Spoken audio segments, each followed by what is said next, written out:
Assalamualaikum warahmatullahi wabarakatuh. Jumpa lagi bersama saya Syahban Sartono di channel Bidik Casting.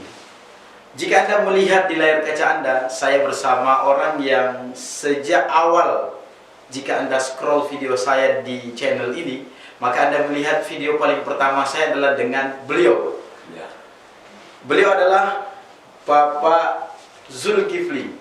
Nah, beliau ini Ketua Umum Brigade Muslim Indonesia. Saat video pertama saya dengan beliau, itu membahas tentang laporan beliau. Jadi beliau pernah melaporkan kasus yang pernah viral dan menjadi isu nasional. Isu nasional. Memang beliau dikonsen lah di isu nasional. Atau ada isu yang memang dibuat untuk menjadi nasional.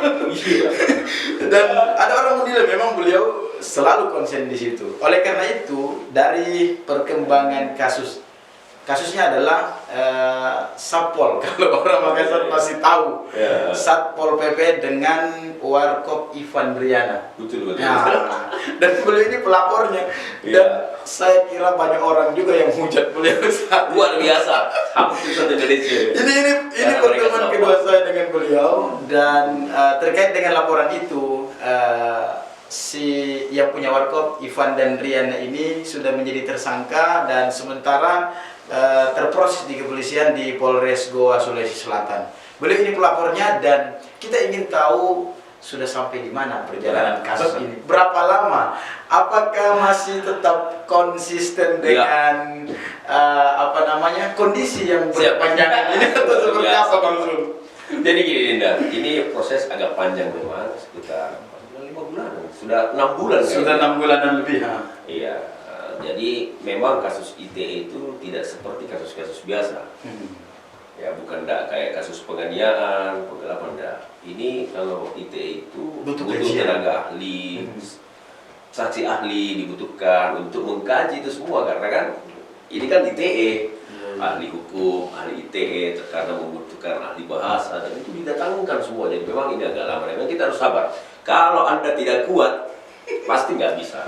Tapi saya tetap komitmen untuk mentuntaskan ini barang dan memang ini barang sudah sampai di kepolisian, bahkan sudah dilimpahkan ke kejaksaan. Jadi kemarin kedua tersangka ini sempat ditahan. Iya, betul. Tetapi pada saat ditahan, saya sempat dikomunikasikan aparat untuk dipertemukan karena memang diatur dalam undang-undang untuk ada tindakan restoratif. Ya, saya harus mengapresiasi itu dan saya ketemu pada pegang. Jadi pada saat sampai di sana saya diperlihatkan bukti-bukti bahwa istrinya ini dalam keadaan lever ya, jadi bukan hamil memang karena lever justru levernya itu yang membuat besar mungkin perutnya sehingga tampak seperti hamil. Terus terang saya disampaikan di mana Pak Zul ini mungkin ada beliau berharap untuk penangguhan penahanan. Saya bilang, saya kalau melihat seperti ini tidak mungkin saya tidak tangguhkan. Bukan saya tidak punya hak untuk menangguhkan. Tapi karena saya diminta pendapat, saya katakan saya wajib membantu untuk proses penangguhan penahanannya. Karena saya ini ya manusia biasa, saya juga punya keluarga, saya punya anak, saya paham sekali dia. Makanya saya beri kesempatan, silahkan, saya tidak keberatan, saya bilang sama penyidik, bantu saja supaya bisa ditangguhkan. Mudah-mudahan dengan seperti ini dia bisa berubah. Tetapi kan tidak mungkin keluar berdua. Jadi satu. Jadi setelah itu malam kami mungkin nasihati bahwa jangan lagi diulang, jangan lagi menyampaikan kepada masyarakat bahwa Anda ini hamil karena memang faktanya Anda hamil gitu. Sudah 2 kali USG gitu. Barang. Jangan lagi dibantah, jangan lagi disampaikan kepada masyarakat. Iya semua. Ya kan? Akhirnya selesai. Dalam perjalanannya saya melihat tindakan-tindakan yang dulu yang sebenarnya juga yang kami soroti seperti ya praktik-praktik yang diduga mengarah kepada praktik perdukungan atau apa itu masih dilakukan dan ini membuat teman-teman saya itu bereaksi. Saudara-saudara saya sempat dipertanyakan loh, ketua coba lihat tingkahnya seperti ini. Saya bilang kita sudah berusaha baik untuk orang. Teman-teman ini saya beri penjelasan bahwa penangguhan penahanan itu adalah hak kepolisian. Betul. Tapi kita malah bersyukur polisi menyampaikan kepada kita dan minta pendapat kita. Ya kan? Karena apa? Walaupun saya tidak inginkan, saya tidak sepakati, tapi kalau polisi ingin, itu haknya kepolisian yang kita apalagi kondisi. Ya, apalagi ada kondisi seperti itu. biarkan aja. Tetapi kalau dia masih melakukan tindakan-tindakan yang Dinda anggap semua ini adalah sesuatu yang sangat berbahaya, jelas kalau menurut adik-adik saya bahwa praktek perlindungan itu mudaratnya jauh lebih besar daripada persoalan kemarin, karena akan lebih banyak orang dibohongi. Ya kan, ya. Ini akan menjadi pertimbangan buat kita supaya kita tidak akan mencabut laporan. Ada yang saya tangkap dari pernyataan ini Bang Sul, bahwa saya melihatnya memang ada komplikasi. Bukan hanya pada satu kasus itu, tetapi ada keterkaitan kasus-kasus yang lain. Jika boleh tahu Bang Sul, kemarin saat dipertemukan yang penyidik menginginkan ada restoratif justice, kira-kira apa yang Bang Sul minta untuk minta kepada Ivan Riana ini? Apakah Bang Sul meminta menyetop, ada hal-hal yang disuruh yang seperti apa kira-kira? Jadi memang berangkatnya begini, Dinda. Kasus sebelum kita laporkan itu memang kita akumulasi juga kesalahan-kesalahannya, ya kan? Jadi bukan cuma persoalan informasi bohong yang membuat kegaduhan itu, tetapi teman-teman menilai banyak praktek-praktek perlindungan. Dari itu kita screenshot semua, bukti-buktinya. Ada bahasa yang seakan-akan bisa memindahkan janin, ya kan? Kalau mau janin dapat bayi yang anak yang perempuan, ya toh, itu biayanya sekian. Itu kita screenshot, tapi saya tidak mau menulis juga bahwa dia. Ini kan mengarah, ya kan? Artinya keterkaitan ini iya, gitu. Kemudian dia menjual air yang diklaim seakan-akan ya mujara bisa mengobati ini itulah, dan kekuatan yang magic atau apa yang tidak bisa diterima dengan ilmiah yang justru bisa berbahaya buat kita. Tak larang sebenarnya, tapi ketika itu sudah dipublikasikan ke media sosial, itu akan menjadi konsumsi publik, dan itu wajar orang pertanyakan.